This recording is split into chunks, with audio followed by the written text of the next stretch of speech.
Shri Gurubhyo Namaga students, I am Mrs. Shri Vidya from Pun Vidyashram. I am very happy to welcome you back to the video session. Hope you understood what we had seen in the last chapter. As we proceed further, I request the students to make a note of important facts and points from the video. So, I was saying in the last chapter about autotrophic and heterotrophic nutrition in plants.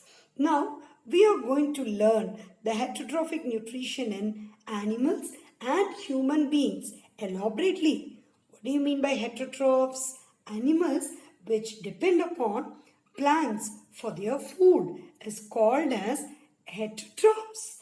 So, in this chapter, we are going to read the second life process, digestion. Hope you would have understood the last chapter. Now, can you guess what is the chapter? Nutrition in animals.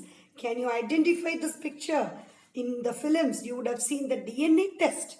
DNA helps in the transmission of hereditary characters from parents to offsprings. Here, you have the assignment. You've studied in class 6 that food consists of many components, as I had discussed in last chapter also. So, I would like the students to make use of this question to write the assignment in a small notebook, and also please note down the important points in the notebook so that it will be useful for the upcoming sessions to come. So let us go in detail about the chapter. Plants make their food by the process of photosynthesis, but animals cannot make their food themselves. Why? Because they cannot carry out the process photosynthesis. Animals get their food from plants. Some animals eat plants directly, while some animals eat plant-eating animals. Thus, animals get their food from plants either directly or indirectly. As we discussed in last chapter, all organisms require food for survival and growth. Requirement of nutrients, mode of intake of food, and its utilization in body are collectively known as nutrition. Now, we are going to study in detail about animal nutrition.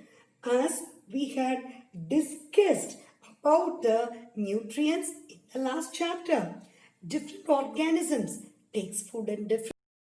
The hummingbird and bees suck the nectar from plants. Human beings use their hands to put food into their mouth and swallow the food after chewing. Infants of human and many other animals feed upon mother's milk.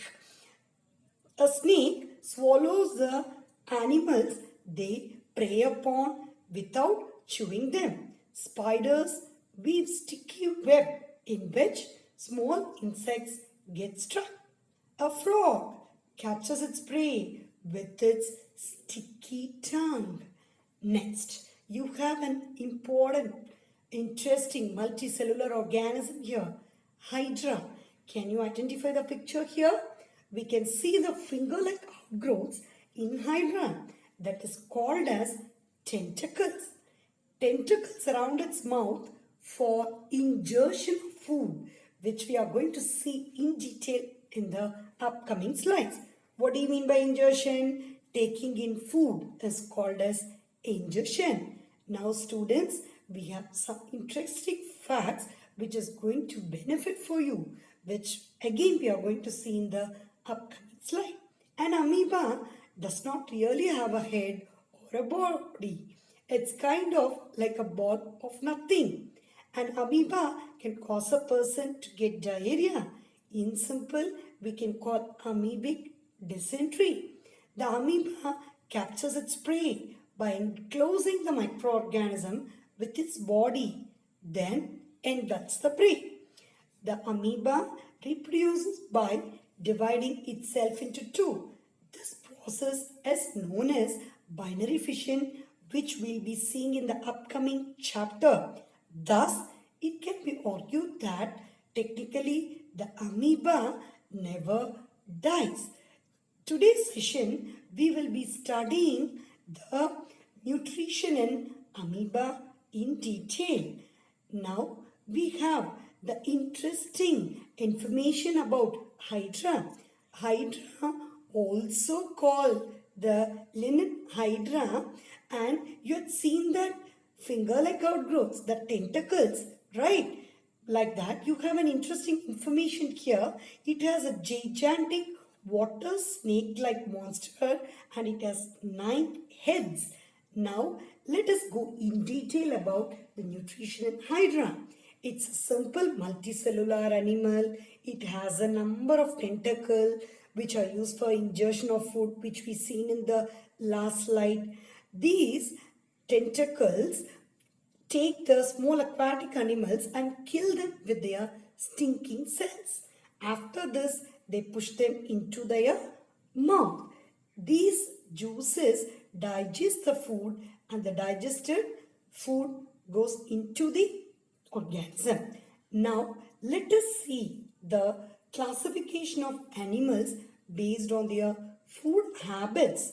There are 3 types which you had learnt in your lower classes: herbivores, carnivores and omnivores. Herbivores, in general, we call it as plant-eating animals. These animals which eat only plants are called herbivores. Example, goat, cow, deer, etc.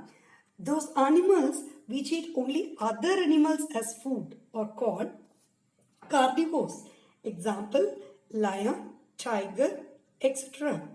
Omnivores, animals which eat both plants and animals are called omnivores. Example, dog, deer, human beings comes under the category of omnivores.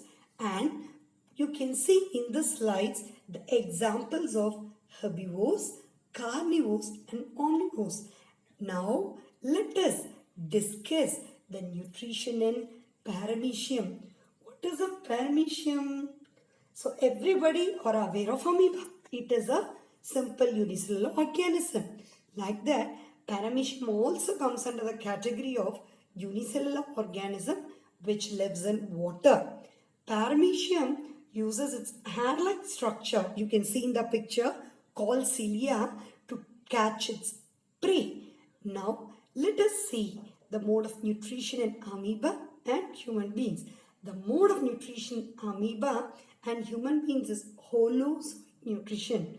Why it is called as holozoic nutrition means it involves the ingestion of liquid or solid organic material, digestion, absorption and assimilation of it to utilize it.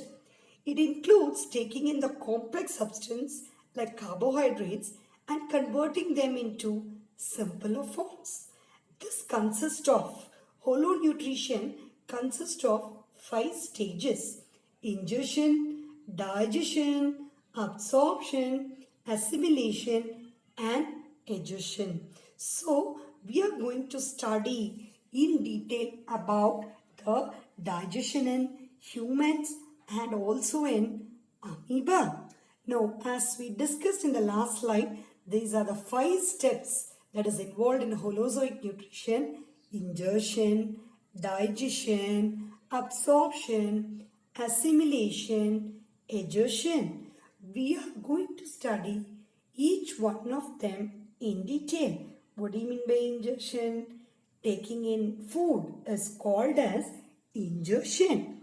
What do you mean by digestion? It is one of the life process, second life process. And what is the definition for digestion? The breakdown of complex substance into simpler form is called as digestion.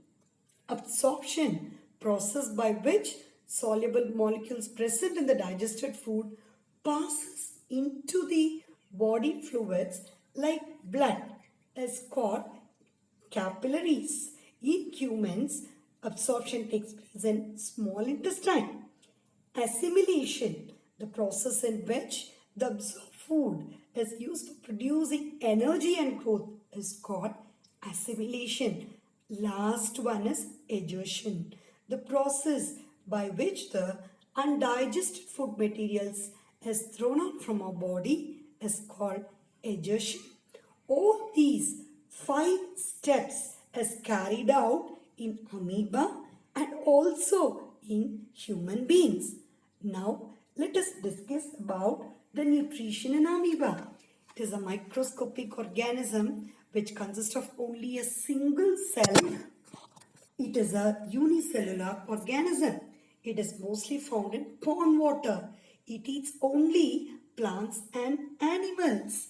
The mode of nutrition in amoeba is holozoic, which I already explained. The process of obtaining food by amoeba is called as phagocytosis. Amoeba taking food by forming temporary finger-like projections called pseudopodia. Pseudo means false. Podia means feet. The food is engulfed. The meaning of engulfed is surrounds with a little surrounding water to form a food vacuole. Can you see this picture?